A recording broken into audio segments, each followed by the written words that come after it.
Okay, now we're on to pressure point or vital point strikes, incorporated into one-steps. This is Tony Kaufman. I'm going to have him demonstrate the pressure point one-steps. Sir? Thank you. Pressure point striking primarily is, its orientation is Chinese.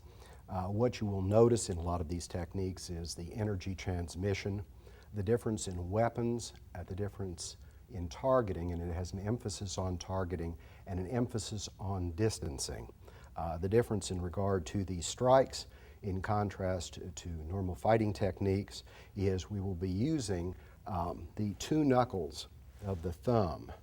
And this is a traditional crane wing hand, and in strikes we will be using a one knuckle punch, but primarily these two fingers, and even in our outside blocks you will see the use of these kinds of weapons and the spear hand weapon rather than the rotating punch. The rotating punch is not frequently used in attacking pressure points.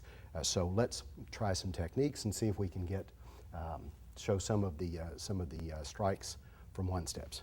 Mr. Miller.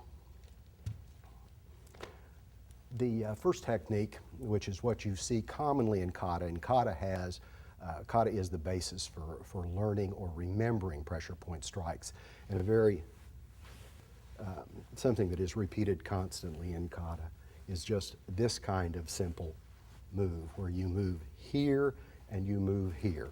And the initial move to here is an avoidance, but I will start out with a strike with this hand, and I will start out with the strike with this hand. Mr. Miller? Yeah. Wait! So the two initial strikes are, okay, the striking surfaces is what determines how effective the technique is. I can strike to the neck, I can strike to the temple using this part of my hand here, or I can strike to the eye here, just going off of this little point.